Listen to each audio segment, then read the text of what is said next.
নৌকা কিংবা ভেলা নয়, পাতিল বাইচ প্রতিযোগিতা। হ্যাঁ, ঠিক শুনেছেন, টাঙ্গাইলে হয়ে গেল ব্যতিক্রমী এই আয়োজন।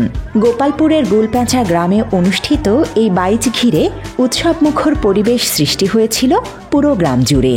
বর্ষায় নৌকা বাইচ বেশ পরিচিত হলেও পাতিল বাইচ ভিন্নধর্মী আর অদ্ভুত একটি নাম গ্রামীণ জনপদের মানুষের কাছেও। তাই গুলপ্যাঁচা গ্রামের রং বেরঙে সাজানো পুকুর পাড় ঘিরে নতুন এই আয়োজন উপভোগ করতে সমবেত হয়েছিল হাজারো কৌতূহলী দর্শক। রঙিন রশিঘেরা পুকুরে ভাসানো রান্নার বড় বড় পাতিল, আর তাতে উঠে বসলেন এক একজন প্রতিযোগী।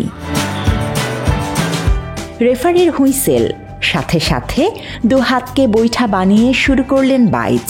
বাইচে কেউ যাচ্ছেন ডুবে, কেউ বা হারাচ্ছেন দিক, আর তাতেই দর্শকদের করতালি আর উল্লাসে মুখরিত হয়ে ওঠে চারদিক। মাত্র 30% টাকায় জমির মালিক হয়ে নতুন বাংলাদেশের গড়ে তোলার স্বপ্ন দেখা বাংলা বসতি। আমি আমার জন্মের পর থেকে মনে ফার্স্ট এই খেলা দেখলাম। সো এগুলো আসলে আমরা দেখার সুযোগ করে দেওয়া উচিত, ভালো করে আরো করে সব এলাকায় উচিত এগুলো করার, স্পেশালি বন্ধের সময়, কারণ বন্ধের সময় আসলে সব মানুষ আসে গ্রাম শহর অঞ্চল থেকে, তো এই সময় সব খেলা করলে ভালোই হয়। খেলা আমি এবার প্রথমেই দেখতে আসছি, এর আগে আমি এই খেলা দেখি নাই, এবার এই খেলা দেখে আমার অনেক ভালো লাগতেছে। আমি আসছি, আমার পরিবারের আর অনেকেই আসছে, আমার আম্মু আসছে, আমার ভাগ্নি আসছে, সবাইকে নিয়ে আমি খেলা দেখতে আসছি, অনেক ভালো লাগতেছে।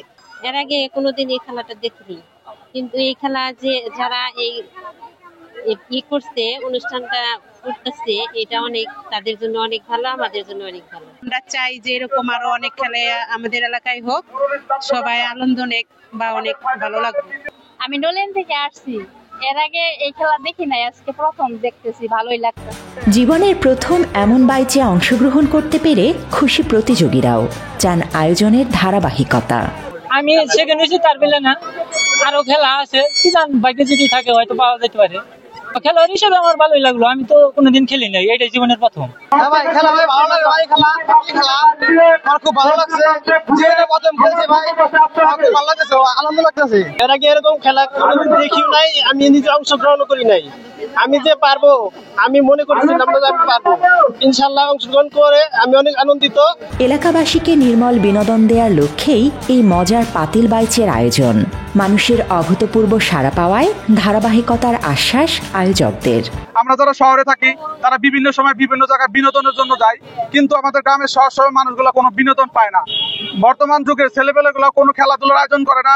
আগে হাডুগুডু খেলা হয়তো, ফুটবল খেলা হয়তো, এগুলা থেকে মানুষ বিমুখ হয়ে গেছে। মানুষ এখন ঘরের ভিতরে ঢুকে গেছে। এই ঘর থেকে বের করে আনার জন্যই আমার এই ব্যতিক্রম উদ্যোগ। এই ব্যতিক্রম উদ্যোগের জন্য আশেপাশে গ্রাম থেকে ছেলে মেয়ে অনেক লোক, এখানে প্রায় 5-6 হাজারের লোক সমাগম হয়েছে। যে চ্যাম্পিয়ন হবে সে আকর্ষণীয় একটি বাইসাইকেল পাবে, আর যে দ্বিতীয় হবে সে গ্যাসের সিলিন্ডার সহ গ্যাসের চুলা, তৃতীয় হবে হলো বড় একটা রাইস কুকার, চতুর্থ হলো ইলেকট্রিক আয়রন। কথা হলো যেখানে বিবাহিত ছাড়া কেউ অংশগ্রহণ করতে পারে নাই, এটা হলো মূল আকর্ষণ ছিল। বিবাহিত ছাড়া কেউ এখানে অংশগ্রহণ করতে পারবে না। পাতিল বাইচে অংশ নেয় 80 জন প্রতিযোগী। প্রথম পুরস্কার দেয়া হয় বাইসাইকেল, দ্বিতীয় পুরস্কার গ্যাস সিলিন্ডার সহ একটি চুলা। প্রতি বছর হোক এই আয়োজন, এমনটাই প্রত্যাশা স্থানীয়দের। Desk report, Bangla addition.